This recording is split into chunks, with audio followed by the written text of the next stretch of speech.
আসবে যা আপনি মোটেও কল্পনা করেননি এবং কামনাও করেন নাই। এক বাক্যে বলে ফেলছি, যেভাবেই হোক, যত সময় লাগুক, যে বয়সেই থাকেন, বিশুদ্ধ করে কোরআন তেলাওয়াত না শিখে মৃত্যুবরণ করবেন না, ওয়াদা করেন। যে বয়সেই হন, যেখানেই পড়েন, যে প্রফেশনেই থাকেন, যত গরিবই হন, যত বড়লোকই হন, যাই হন, হুয়েভার ইউ আর, কোরআন তেলাওয়াত বিশুদ্ধ করে না শিখে কবরে যাবেন না, ওয়াদা করেন। সারা জীবনে যা করেছেন, যত কিছু শিখেছেন, আপনার সায়েন্স, আপনার আর্টস, আপনার commerce, medical science, engineering, BCS cadre, যা কিছু করেছেন সবকিছু বৃথা হয়ে যাবে যদি পরকালে আপনি পুলসিরাত পারতে না পারেন। আর আল কোরআনুল হুজ্জাতুন লাকা আলাইহি, কোরআন হয় তোমার পক্ষে দলিল হবে, না হলে বিপক্ষে। যারা কোরআন বিশুদ্ধ করে তিলাওয়াতও করতে শিখছে না, কোরআন কি তার পক্ষে দলিল হবে বলে মনে হয়? আল্লাহ পাক আমাদের সবাইকে তৌফিক দান করুন, আমিন। তেলাওয়াতটা অ্যাটলিস্ট তেলাওয়াতটা শেখেন। অর্থ বোঝেন আর নাই বোঝেন, আমি আবারও স্পষ্ট করেই বলছি, স্পষ্ট করে বলার পরেও কিছু মানুষের কেন জানি চুলকানি থামে না, আমি জানি না, তবে এটা নিয়ে আমার মাথা ব্যথা নাই। আমি স্পষ্ট করে আবারও বলছি, কোরআন বিশুদ্ধ করে তেলাওয়াত করলে প্রত্যেক হরফে 10 নেকি পাবেন। কোরআন আপনার পক্ষে সুপারিশ করবে ইনশাআল্লাহ, আল্লাহ আপনাকে নূর দিবেন, ঠিক আছে? এবং কোরআনের সুপারিশ কবুল করা হবে, আল্লাহ পাক আপনাকে জান্নাত দিবেন ইনশাআল্লাহ। তাই অর্থ না বুঝে যদি সারা জীবন কোরআন তেলাওয়াত করে যাই, কোরআন তেলাওয়াতের নেকি হবে ঠিকই, প্রত্যেক হরফে 10 নেকি হবে ঠিকই, কোরআন আপনার পক্ষে সুপারিশও করতে পারে, বাট কোরআনের প্রকৃত হকটা দুনিয়াতে আদায় হয়নি। একজন কোরআন পড়ে আমাকে বলেছিল, কোরআনে তো 5 ওয়াক্ত নামাজই পেলাম, 2 ওয়াক্ত নামাজ পাচ্ছি, ফজর, যোহর, আসর, মাগরিব, ইশা সিরিয়ালে তো কোথাও দেওয়াই নাই, কেন নামাজ পড়ি? একজন কোরআন পড়েই বলছে, অর্থ পড়েই বলছে যে কোরআনে তো হাদিস মানার কোনো দলিল পেলাম না, কোরআনে কোথাও বলা হয়নি যে হাদিস মানো, এরকম বলছে। আমি যে প্রথমে একটা আয়াত তেলাওয়াত করলাম, ওয়া মা আতাকুমুর রাসূলু ফাখুযু, রাসূল সাল্লাল্লাহু আলাইহি ওয়াসাল্লাম যা দিয়েছেন তা গ্রহণ কর, সূরা তাওবা, সূরা হাশরের 7 নম্বর আয়াত। ওয়া মা নাহাকুম আনহু ফান্তাহু, এবং রাসূল যা থেকে নিষেধ করেছেন তা থেকে, তো এই রাসূলের আদেশ নিষেধ মানার জন্য হাদিস লাগবে না? তাহলে কোরআন পড়ে হাদিসে দলিল না পাওয়ার কারণ কি? কারণ সে খালি কাট পেস্ট প্রোটেস্ট্যান্ট ভার্সনে কোরআন পড়েছে, অর্থটা তাফসীরটা সে ঘেটে দেখে না। অর্থ পড়েন, উৎসাহিত করছি, তবে ফতোয়াবাজি করতে যাবেন না। আপনি যেটা বুঝবেন না, আলেম ওলামার কাছে গিয়ে অবশ্যই জিজ্ঞাসা করে অর্থ ব্যাখ্যা জেনে নিন। ফাসআলুহু আলা যিকরিন কুনতুম লা তা'লামুন, তোমরা জ্ঞানীদেরকে জিজ্ঞাসা করবে যদি সেই বিষয়ে তোমাদের জ্ঞান না থাকে। তো আবু যর রাদিয়াল্লাহু আনহু কে নবী সাল্লাল্লাহু আলাইহি ওয়াসাল্লাম বলেন, তিলাওয়াত, কোরআন তেলাওয়াতটাকে ওয়াজিব করে নাও নিজের উপরে। তো আমরা কি কমপক্ষে প্রতিদিন একটা করে সূরা পড়তে পারি না ভাই? এতটুকু যদি করেন আলহামদুলিল্লাহ। কোরআন গবেষণা আসার আগে আপনাকে আগে তিলাওয়াত বিশুদ্ধ করে পড়া শিখতে হবে এবং নিয়মিত তেলাওয়াত করতে হবে, তারপরে গবেষণার বুঝ আল্লাহ পাকের পক্ষ থেকে আসবে ইনশাআল্লাহ। এত সহজে আসবে না। আল্লাহ আমাদেরকে নিয়মিত কোরআন তেলাওয়াত করার তৌফিক দান করুন, আমিন। অনেক কোর্সও এখন বের হয়েছে যেগুলোর মধ্য দিয়ে খুব সহজেই কোরআনের অর্থ আপনি শিখতে পারেন।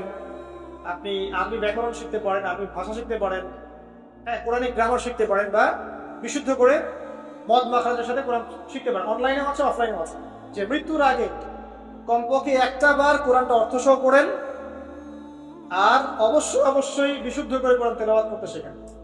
আপনি যে বয়সেরই হন, যে পেশারই হন, আর যেখানকার মানুষই হন না, আল্লাহ পাক তৌফিক দান করুন। আরেকটা বলা হয়েছে ওয়া যিকরুল্লাহি আযজা ওয়া জাল, এবং আল্লাহ পাকের জিকির, এই দুটো করলে আসমানে তোমাকে স্মরণ করা হবে এবং জমিন আল্লাহ পাক তোমাকে নূর দিবেন। আল্লাহ জিকির কি? আল্লাহকে স্মরণ করা। সবচেয়ে সেরা জিকির নামাজ। সবচেয়ে সেরা জিকির কি? নামাজ। তারপরে সেরা জিকির কোরআন তেলাওয়াত।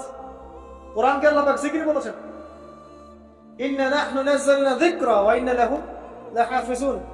আমি কোরআনকে বা এই জিকিরকে নাযিল করেছি, আমি একে হেফাজত করব ইনশাআল্লাহ। এছাড়া জিকির বলতে আমরা আসলে যা বুঝি, এগুলো খুব শর্ট করে বললে, প্রত্যেকদিন কিছু মাসনুন দোয়া কালাম আছে যেগুলো পড়লে আপনার জিকিরের হকটা আদায় হয়ে যাবে। খুব সহজ। 100 বার সুবহানাল্লাহ পড়লে 1000 নেকি হবে, পারা যাবে না? এটা আপনি ড্রাইভ করতে করতে পড়তে পারেন, হাঁটতে চলতে পড়তে পারেন, মা বোনরা রান্না বান্না করতে করতে পড়তে পারেন, ঠিক আছে? ওকে, 100 বার আল্লাহু আকবার পড়া যাবে না? লা ইলাহা ইল্লাল্লাহ 100 বার পড়া যাবে না? খুব সহজ। বা সকালবেলা অ্যাটলিস্ট আপনি একটা বার পড়লেন আয়াতুল কুরসি, একবার পড়লেন সাইয়্যিদুল ইস্তিগফার, সাইয়্যিদুল ইস্তিগফার একবার পড়লে ওই দিন যদি সে ব্যক্তি মারা যায় তাহলে জান্নাত। মাগরিবের ওয়াক্তে পড়ে ফজর হওয়ার আগে যদি মারা যায় জান্নাত ইনশাআল্লাহ। এরকম অনেক দোয়া আছে। আউযু বিকালিমাতিল্লাহি তাম্মাতি মিন শাররি মা খালাক করবেন ইনশাআল্লাহ। কোনো অদৃশ্য দৃশ্যের অনিষ্ট আপনাকে স্পর্শ করবে না ইনশাআল্লাহ। জিন ভূত, জিন শয়তান, জাদু টোনা, চোখ লাগা, বদনজর কোনো কিছুই কাজ করবে না ইনশাআল্লাহ। এগুলো নিয়ে এখন অনেক রোগী দেখেন না, জিনগ্রস্ত রোগী, সেহেরের রোগী, মাজনুন হয়ে যাচ্ছে, পাগল, মেন্টালি ডিপ্রেসড, মানসিক। এখন তো বেশিরভাগ মানুষ মানসিক রোগী, ফিজিক্যাল রোগী কম, মানসিক রোগী বেশি। এখন এমন এমন জেনারেশন তৈরি হচ্ছে, এরা ক্রেজি, এরা হচ্ছে মানসিকভাবে বিকলাঙ্গ। পরীক্ষা করতে চান, সবার হাত থেকে স্মার্টফোন কেড়ে নেন, ইন্টারনেট কানেকশন বন্ধ করে গ্রামে পাঠিয়ে দেন, 1 মাসের মধ্যে সব পাগল হয়ে দেশে ফিরে আসে, পাগল হয়ে যাবে। ইন্টারনেট কানেকশন নাই, স্মার্টফোন নাই, দেখবেন পাগল, ক্রেজি হয়ে যাবে। যাই হোক, আল্লাহ পাক আমাদেরকে হেফাজত করুন। জিকির বাড়িয়ে দেন। একটা জিকির আছে, সুবহানাল্লাহি ওয়া বিহামদিহি আদাদা খালকিহি ওয়া রিদা নাফসিহি ওয়া জিনাতা আরশিহি ওয়া মিদাদা কালিমাতিহি। যে ব্যক্তি এটা 3 বার পড়বে, ফজরের পর থেকে নিয়ে সূর্য ওঠা পর্যন্ত বসে বসে যদি আল্লাহ জিকির করতেন, যে নেকি হতো, এতটুকু পড়লে সে নেকি হয়ে যাচ্ছে। আপনি যদি প্রতিদিন হজ করতে চান, উমরা করতে চান, ইশরাকের নামাজ পড়বেন, জামাতে ফজর পড়ার পর একটা হজ একটা উমরা নেকি পাবেন। অনেক জিকির আছে, আমি শর্ট করে বলে দিই। হিসনুল মুসলিম একটা বই আছে কিনা, হিসনুল মুসলিম, এই বইয়ের মধ্যে সব জিকির দেয়া আছে, বিশুদ্ধ সনদে আছে, কোনো সমস্যা নেই। এই জিকির আজকারগুলো বাড়িয়ে দেন। আল্লাহ পাক বলছেন আসমানে তোমাকে স্মরণ করা হবে এবং পৃথিবীতে আল্লাহ পাক তোমাকে নূর দান করছে। আসমানেও যে স্মরণ করা যায়, এটা তো এখন আপনারা বোঝার কথা। এখন তো এই পিকচারগুলো বের হয়ে আসছে, আপনাকে কত হাজার কত বছর আগের পিকচার দেখানো হচ্ছে না? ওখান থেকে পৃথিবীকে দেখতে এরকমই লাগবে। ওখানে গিয়ে যদি দেখা যায় ওখানে কোনো রশ্মি ধরা পড়েছে, ওরাও পৃথিবীর এত হাজার বছর আগের অতীত দেখবে। যে সূর্যকে আপনি দেখেন, এটা এখনকার সূর্য নয়। যে সূর্য ডুবছে, যেটা আপনি দেখছেন, এটা ওই সময়ের সূর্য নয়, এটা 8 মিনিট 20 সেকেন্ড আগের সূর্য। আমরা আসলে বর্তমান দেখি না, আমরা অতীত দেখি। আমরা মহাকাশে আসলে বর্তমান দেখি না, অতীত দেখি। এই পুরো জিনিসটা, এই যে বিজ্ঞানের জয় জয়কার বলা হচ্ছে না, এটা ইনশাআল্লাহ আমি একটা লেকচার দিব ইনশাআল্লাহ তাআলা, ভেরি রিসেন্টলি ইনশাআল্লাহ। এখানে অন্য একটা মেসেজ আছে। এই পুরো বিষয়টা আপনাকে আরো কিছু বিষয় বোঝাচ্ছে। তার মধ্যে প্রথমটা কি জানেন? পরকালের অস্তিত্ব। পরকালের অস্তিত্ব এখন বললে জটিল হয়ে যাবে, আমি এদিকে যাচ্ছি না। এই পুরো আবিষ্কারটাই পরকালের অস্তিত্ব আপনাকে বোঝাচ্ছে এবং আল্লাহ পাক যে টাইম ফ্রেমের ঊর্ধ্বে অবস্থান করছেন এটা আমাদেরকে বোঝাচ্ছে। এটার হাদিসও আছে। যা আবিষ্কার করা হয়েছে এগুলো প্রথম আসমানের বিষয়। এরকম আরো 2, 3, 4, 5, 7টা আসমান আছে এবং 7ম আসমানের উপরে আছে মহাসাগর, তার উপর আছে কুরসি, তার উপর আরশে আজিম, তার উপরে আল্লাহ রাব্বুল আলামিন। আল্লাহ পাক এই টাইম ফ্রেমের ঊর্ধ্বে, আল্লাহ পাকের কাছে সবই অতীত, সবই বর্তমান, সবই ভবিষ্যৎ। এগুলো ঊর্ধ্বে আল্লাহ পাক। অতীত, বর্তমান, ভবিষ্যৎ আল্লাহ পাককে গ্রাস করতে পারেন। আল্লাহ পাক এগুলো ঊর্ধ্বে আছেন। অনেক ব্যাপার আছে, ইনশাআল্লাহ এটা নিয়ে আমি পরে কথা বলবো, আজকে না। তো যাই হোক, আসমানে আপনাকে স্মরণ করা হবে, তার মানে আসমানেও আল্লাহ পাকের সৃষ্টি আছে যারা আপনাকে স্মরণ করবেন। আল্লাহ পাক আপনাকে স্মরণ করবেন ইনশাআল্লাহ। এবং পৃথিবীতে আপনাকে নূর দেওয়া হবে। নূর মানে কি? আলো। আলো কখন লাগে? যখন অন্ধকার দূর করতে হয়। এই তো অন্ধকার দূর করতে আলো লাগে। পৃথিবীতে অন্ধকার আছে? এখানে অন্ধকার বলতে কি বোঝানো হয়েছে? রাতের অন্ধকার, জাহেলিয়াতের অন্ধকার। কিসের অন্ধকার? চারিদিকে জাহেলিয়াত নাই, সুদ ঘুষ জেনা ব্যভিচার জাহেলিয়াতে ভর্তি না? এই জাহেলিয়াত দূর করতে হলে আপনার টর্চ লাইট লাগবে, নূর লাগবে। সেই নূর আল্লাহ পাক আপনাকে দিবেন যদি আমি কোরআন তেলাওয়াত করি এবং আল্লাহর জিকির বাড়িয়ে দিই। আল্লাহ পাক আমাদেরকে সবাইকে নূর দান করুন, আমিন। এরপরে ওসিয়ত ছিল, শর্ট করে নিচ্ছি। তিনি বলেন, কুলতু ইয়া রাসূলুল্লাহ জিদনি, আমাকে আরো বাড়িয়ে দিন হে আল্লাহর নবী। তিনি বলছেন খুব ইম্পর্টেন্ট কথা, আলাইকা বিতুলি সামতি, দীর্ঘ সময় নীরবতা অবলম্বন করার ব্যাপারে আমি তোমাকে ওসিয়ত করছি। এটা তোমার উপরে ওয়াজিব করে না।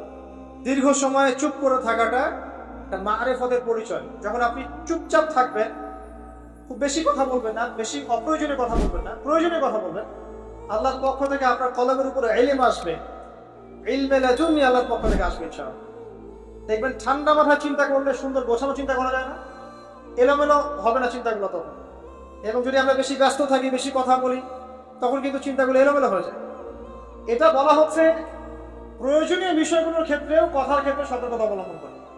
তাহলে অপ্রয়োজনীয় যে কথাগুলো আছে, যে গীবত, পরনিন্দা, পরচর্চা, অহেতুক মিউজিক শোনা বা অহেতুক কাব্য চর্চা, অহেতুক উপন্যাস, এইগুলোর কি মূল্য আছে? তাহলে যখন প্রয়োজনীয় ক্ষেত্রে আল্লাহ পাক বলছেন আলাইকা বিতুলিস সামতি, তোমার উপরে দীর্ঘ নীরবতাকে ওয়াজিব করে নাও, তাহলে অপ্রয়োজনীয় গান, গল্প, আড্ডাবাজি, এই যে আমরা চায়ের দোকানে করছি, ক্যারাম খেলতে খেলতে করছি, লুডু খেলতে খেলতে করছি, অহেতুক আড্ডাবাজি করছি, ফ্রেন্ড সার্কেল একত্রিত হলে অনেক অহেতুক গল্প হয়ে যায়। এবং বেশিরভাগ গল্পের ক্ষেত্রেই হয় গীবত বা রিয়া বা আত্মপ্রদর্শন, তাই না, বা সমালোচনা। আর বাই দ্য ওয়ে, জাতি হিসেবে আমরা খুব বাচাল জাতি আছি। আমরা কাজের চেয়ে কথা বলতে বেশি পছন্দ করি। আমরা কাজের চাইতে কথা বলতে বেশি পছন্দ করি, কিন্তু যারা উন্নত সভ্যতা তারা কথা কম বলে, কাজ বেশি করে। আমরা কাজের চেয়ে কথা বেশি বলতে পছন্দ করি, এবং কাজ যদি কোনো একটা করে ফেলি, যদি কাজ হয় 5 ডিগ্রি, আমরা কথা বলতে শুরু করি 100 ডিগ্রি। ভাবখানা আমাদের এরকম। তো আমাদের এই জাতিগত পরিবর্তন আনতে হবে। কথা কম বলি আমরা, আল্লাহ পাক কাজ বেশি করার তৌফিক দান করুন। এবং কথা যখন বলবো সেটা যেন প্রয়োজনীয় কথা হয়। আর যদি কোনো অপ্রয়োজনীয় কথা হয়েও যায় কোনো জায়গায়, একটা দোয়া পড়ে উঠবেন, ইনশাল্লাহ কাফারা হয়ে যাবে। এটা বেশি জরুরি না? এটা বেশি জরুরি। তো যখন কোনো জায়গায় বসলেন, অপ্রয়োজনীয় অনেক কথা হয়ে গেছে, ওঠার আগে বলবেন সুবহানাকা আল্লাহুম্মা ওয়া বিহামদিক আশহাদু আল্লা ইলাহা ইল্লা আনতা আস্তাগফিরুকা ওয়া আতুবু ইলাইক। বাস, আপনার এই বৈঠকে যদি কোনো অপ্রয়োজনীয় কথা হয়ে যায়, আল্লাহ পাক সেটা মাফ করে দেবেন ইনশাআল্লাহ। এটা মা বোনদেরকে শেখাবেন, কারণ তাদের এটা বেশি প্রয়োজন। যাই হোক, এরপরে আসেন। তারপরে তিনি বলছেন জিদনি ইয়া রাসূলুল্লাহ, আমাকে আরো কিছু ওসিয়ত করুন। তিনি বলছেন ওয়া ইয়াকা কাসরাতিদ দাহিক, খুব ইম্পর্টেন্ট। তোমার উপরে এটা অবধারিত করো যে তুমি বেশি হাসবে না, বেশি বেশি হাসবে না।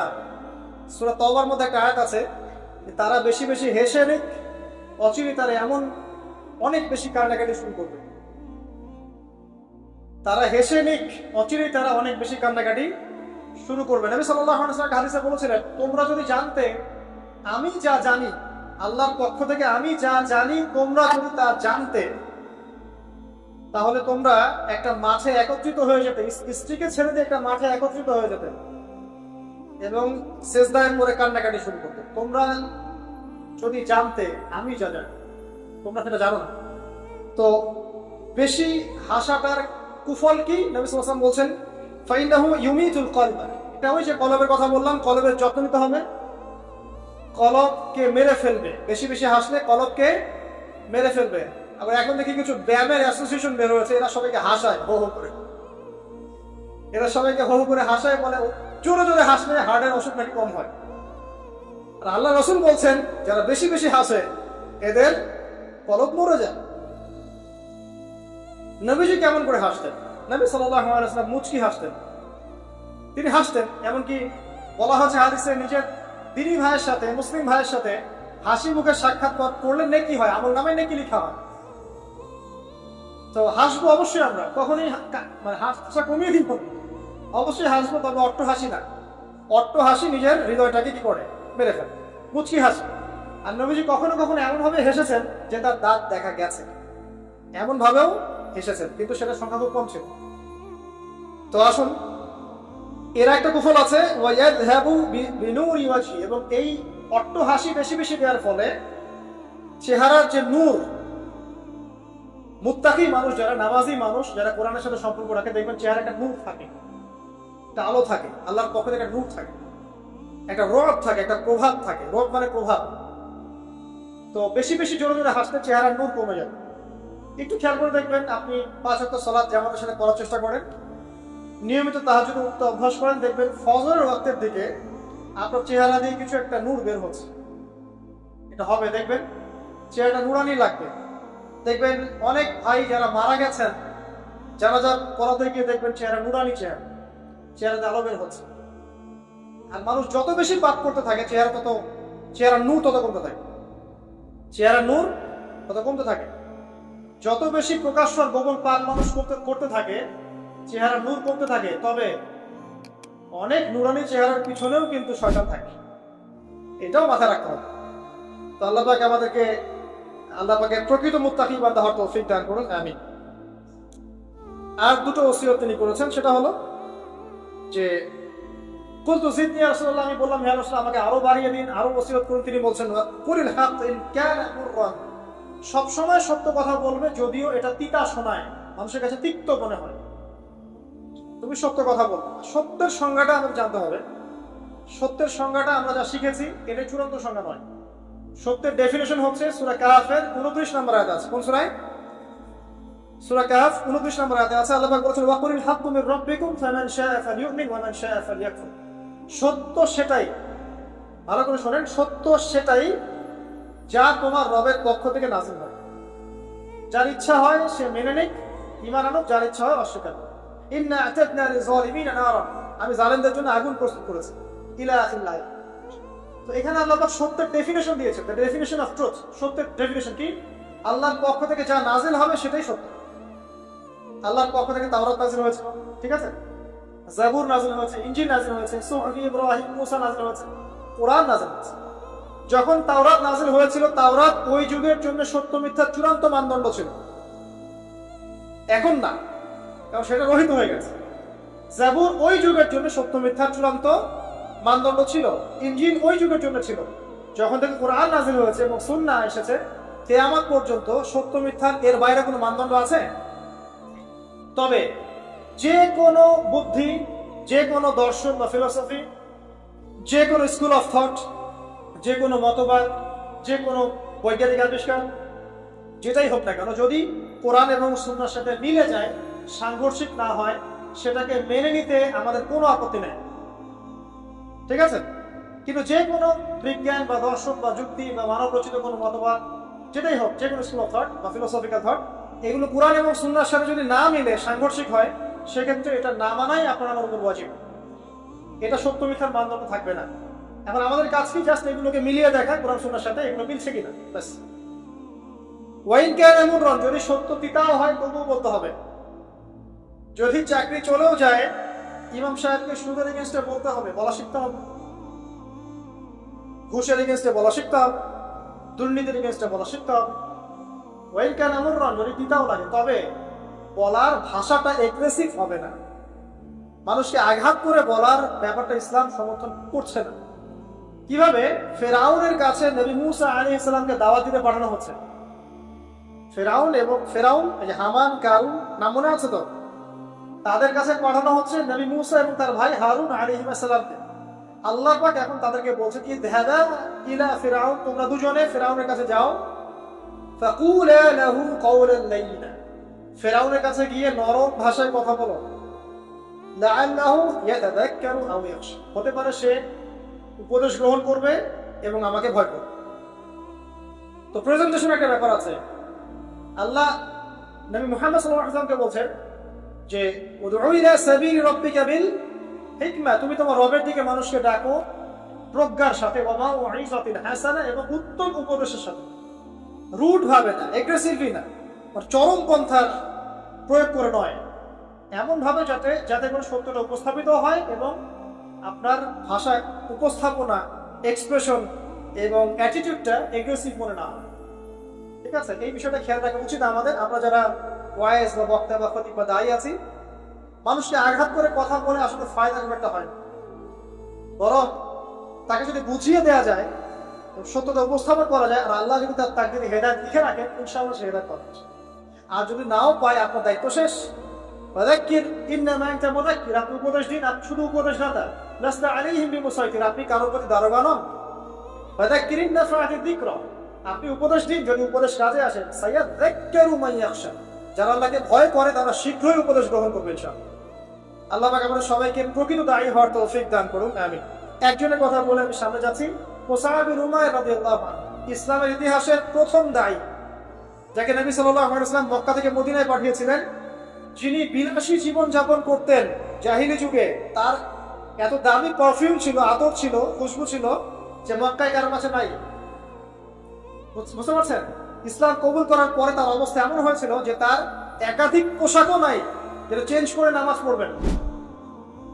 উহুদের যুদ্ধে তিনি শহীদ হয়েছেন এবং তাকে দাফন করার জন্য কাফনের কাপড় পাওয়া যায়নি, তাকে ঘাস ইখসির নামক ঘাস দিয়ে দাফন। এই হলো আপনার দুনিয়ার শেষ পরিণতি, কিন্তু পরকালে তিনি এখন জান্নাতুল ফিরদাউসে আসেন। এখানে আপনি সাফল্যও বুঝতে পারছেন। তো মুসাব বিন উমাইর রাদিয়াল্লাহু আনহু যখন মদিনায় গিয়ে দাওয়াত দিচ্ছেন, তখন সাদ বিন মুআজ নামে এক সাহাবী ছিলেন যিনি আওস গোত্রের নেতা। তিনি দাওয়াতি কাজ করছেন, কিন্তু সাদ বিন মুআজ তার কাছে এটা পছন্দ হচ্ছে না। তিনি এসে খুব কড়া ভাষা বললেন যে মদিনা থেকে এই দাওয়াতি কাজ যদি বের না করো তাহলে তোমার আমার মাঝখানে যে আত্মীয়তার সম্পর্ক আছে এটাও থাকবে না, মানে তোমাকে আমি হত্যা করব। মানে তিনি ইসলামটা পছন্দ করছেন না, তিনি বলছেন এখান থেকে বেরো, এই দাওয়াতি কাজ এখান থেকে বন্ধ করো, মদিনা থেকে বের হও। তখন মুসাব বিন উমাইর কি করছেন শোনেন, তিনি বলছেন তিনি কোন রকম এগ্রেসিভ কথা বললেন না। আমরা হলে কি করতাম? আমরা হলে কিন্তু এগ্রেসিভ কথা বলতাম। আমাদের ইস্যু না থাকলেও যে পরিমাণে এগ্রেসিভ কথা আমরা বলি, ইস্যু খুঁজে খুঁজে বের করে একজনের মানহানি করার জন্য, আন্ডারস্টিমেট করার জন্য, মানুষের চোখে তাকে আন্ডারস্টিমেট করার জন্য, কত কি না ইস্যু না থাকলেও। আর এখানে তো ইস্যু জাজল্যমান, তাকে সে কড়া ভাষায় বলছেন বেরো এখান থেকে, এই মসজিদ থেকে বেরো, দাওয়াতি কাজ করা যাবে। তিনি বলছেন আচ্ছা ফাতাসনা, আপনি কি একটু বসবেন, একটু শুনবেন? ওয়াইন রাদিতা বিহি কবিলত, আমি যে দাওয়াতটা দিচ্ছি এটা যদি আপনার পছন্দ হয় তাহলে আপনি কবুল করবেন। ওয়াইন কারিহতা, যদি আপনি এটা অপছন্দ করেন, আযালনা আনকা মাতা, তাহলে আপনি যেটা অপছন্দ করছেন এটা আমরা এখান থেকে নিয়ে চলে যাবো। কত ডিপ্লোম্যাটিক আছে যে আমি যে দাওয়াতটা দিচ্ছি এই দাওয়াতটা যদি আপনার পছন্দ হয় আপনি কবুল করেন, যদি না হয় তাহলে আমি এখান থেকে চলে যাব। এবার তিনি বসলেন, তাওহীদের কথা শোনালেন, লা ইলাহা ইল্লাল্লাহ দাওয়াত দিলেন, ইসলামের সব বেসিক জিনিসগুলো বোঝালেন। সাদ বিন মুআজ রাদিয়াল্লাহু আনহু ইমিডিয়েটলি ইসলাম কবুল করলেন এবং তার মধ্য দিয়ে 80টা পরিবার ইসলাম কবুল করলেন। এই হচ্ছে দায়ীর ক্যারেক্টার হওয়া উচিত। আল্লাহ পাক আমাদেরকে তার মতো দায়ী হওয়ার তৌফিক দান করুন, আমিন। তো যেটা বলছিলাম যে সত্য উপস্থাপন করতে হবে, তবে মাউইজাতুল হাসানা, হিকমার সাথে, প্রজ্ঞার সাথে এবং যুগোপযোগী ভাবে কোরআন সুন্নাহকে হাতে নিয়ে ওয়ার্ল্ডকে ডিল করার মতো জ্ঞান থাকতে হবে। সর্বশেষ নবী সাল্লাল্লাহু আলাইহি ওয়াসাল্লাম যে ওসিয়তটা করছেন সেটা হলো, তিনি বলছেন লা তাখাফ ফিল্লাহি লাওমাতা লাইম, ইয়া আবু যার, আল্লাহর পথে চলার ক্ষেত্রে নিন্দুকের নিন্দার কোনো পরোয়া করবে না।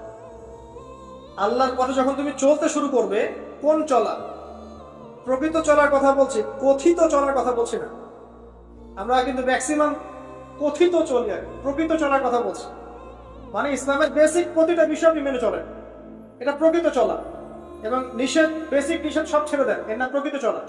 আর কথিত কি? বাইন মুযাবযাবিনা বাইনাহুম, মানে এদিকেও আছে এদিকেও আছে, মানে যখন যেদিকে বাতাস সেদিকে ফ্লো।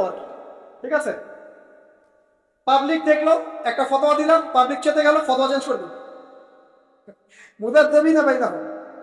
তো প্রকৃত চলা, যখন তুমি প্রকৃত রূপে আল্লাহর পথে চলবে, তখন মানুষ তোমার নিন্দা করবে, সমালোচনা করবেই।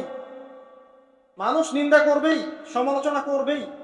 এটা নবীগণের সুন্নাত। নূহ আলাইহিস সালাম থেকে শুরু করে মুহাম্মদ সাল্লাল্লাহু আলাইহি ওয়াসাল্লাম পর্যন্ত এমন কোন নবী নাই যাকে তার কওম তিরস্কার করে নাই, বের করে দেয় নাই, অত্যাচার করে নাই।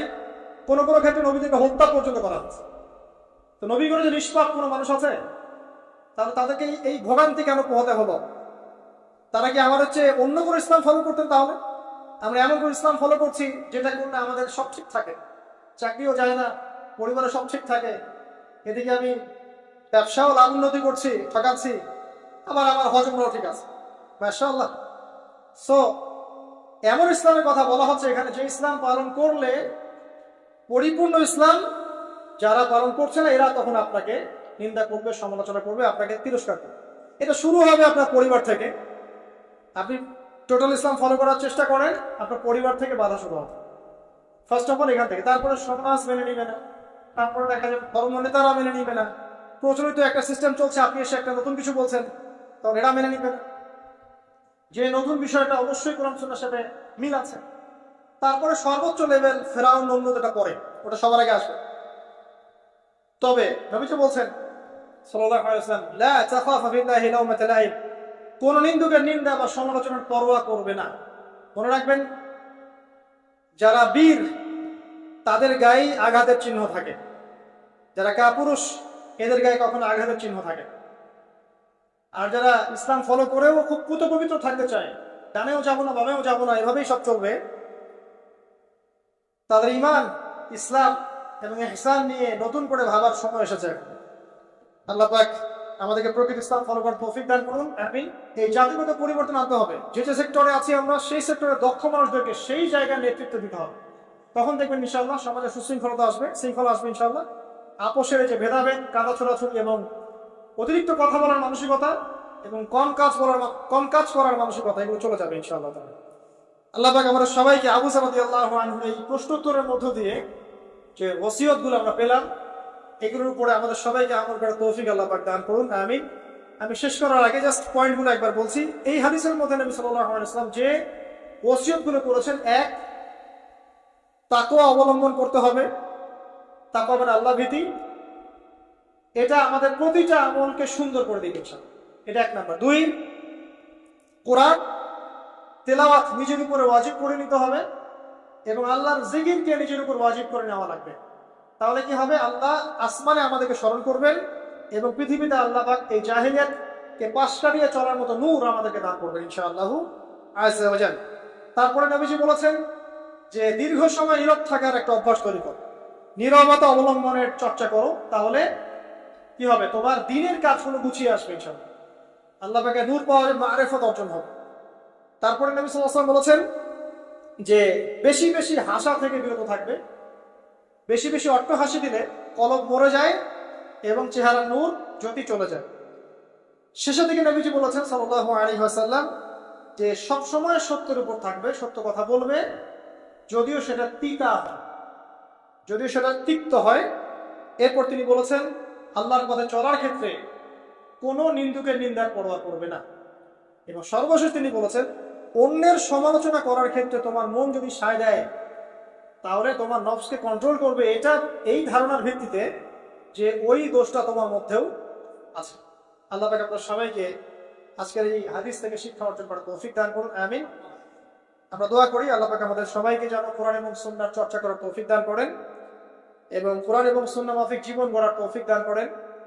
আল্লাহ রাব্বুল আলামিন আমাদের সবার নেক হায়াতকে বৃদ্ধি করে দেন। আমাদের মধ্যে যারা অসুস্থ সবাইকে আল্লাহ পাক শিফায়ে কামিলা দান করেন। আমাদের মধ্যে যারা রিজিকের সমস্যায় ভুগছে আল্লাহ পাক সবাইকে বেহিসাব রিজিক দান করেন। আমাদের পরিবারকে আল্লাহ পাক জান্নাতি পরিবার রূপে কবুল করেন।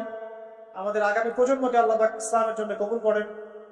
আমাদের নেতৃস্থানীয় ব্যক্তিবর্গ, শাসক প্রশাসক যারা আছেন সবাইকে আল্লাহ পাক খাস হেদায়েত দান করেন, তাদেরকে ইসলামের জন্য কাজ করার তৌফিক দান করেন। ইসলামের ভিতর এবং বাহিরের শত্রুদের থেকে মুসলিমদেরকে আল্লাহ পাক হেফাজত করেন। আমরা আরো দোয়া করি আল্লাহ রাব্বুল আলামিন যেন আমাদের আপোষের ভুল বোঝাবুঝি, ইখতিলাফ এবং মনোমালিন্যগুলোকে দূর করে দেন। আমাদেরকে ইউনাইটেড মুসলিম প্ল্যাটফর্ম গড়ে তোলার তৌফিক আল্লাহ পাক দান করেন। আল্লাহ রাব্বুল আলামিন আমাদের মধ্যে মা বোন যারা আছেন, এখানে আছেন কিনা জানি না, তাদেরকে খাস পর্দা করার তৌফিক এনায়েত করেন, পরিবারের শান্তি দান করেন, আমাদের বৈবাহিক জীবনগুলোকে আল্লাহ পাক সুখী করেন, আমাদেরকে তাকওয়া অবলম্বন করার তৌফিক দান করেন। এই হাদিস থেকে যে শিক্ষাগুলো অর্জন করলাম সেগুলো বাস্তবায়ন করার তৌফিক দান করেন। সর্বোপরি দ্বীন ইসলামকে আল্লাহর জমিনে প্রচার প্রসার এবং প্রতিষ্ঠার জন্য আমাদেরকে যে যার অবস্থান থেকে ভূমিকা রাখার তৌফিক আল্লাহ পাক দান করেন, আমিন। এবং সর্বোপরি কথায় নয় কাজে বড় হওয়ার তৌফিক আল্লাহ পাক আমাদের সবাইকে দান। সবাই দোয়া করি আমরা, সুবহানাকা আল্লাহুম্মা ওয়া বিহামদিক আশহাদু আল্লা ইলাহা ইল্লা আনতা আস্তাগফিরুকা ওয়া আতুবু ইলাইক। আসসালামু আলাইকুম ওয়া রাহমাতুল্লাহি ওয়া বারাকাতুহু।